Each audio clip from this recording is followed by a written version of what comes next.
Incwadi yesithathu yomphostoli uJohane, isibingelelo. Ilunga kuye uGayo othandekayo engimthanda ngeqiniso. Sithandwa. Kunalokho konke ngikufisela ukuba ube nenhlanhla nokuphila njengokuba umphefumulo wakho unenhlanhla. Ngokuba ngathokoza lapha ufika abazalwane befakazela iqiniso lakho njengokuba uhamba eqinisweni.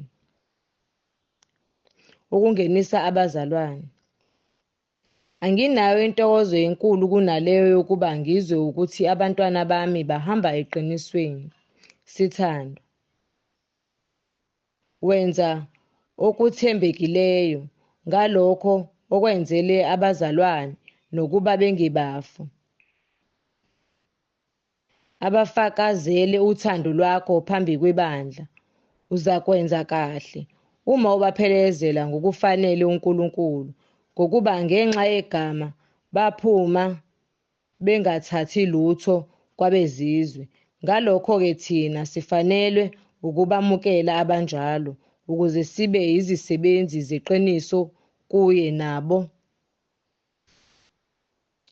Isibonelo esihle nesibi.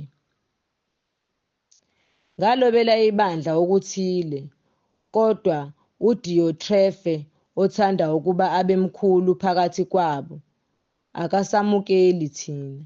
Ngalokho uma ngiza, ngiyakumkhumbuza imisebenzi yakhe ayenzayo, esihleba ngamazwi amabi, futhi enganelisiwe nayilokhu akabamukeli abazalwane yena. Nabavumayo uyabanqabela, abakhiphe ebandleni. Sithandwa. Ungalandeli okubi, kodwa okuhle. Owenza okuhle ungokaNkulunkulu, owenza okubi akambonanga uNkulunkulu. UDemetriyu ufakazelwa yibo bonke, nayilo iqiniso uqobo lwalo. Nathi-ke siyafakaza ngaye, wazi nawe ukuthi ukufakaza kwethu kuqinisile. Isigcino.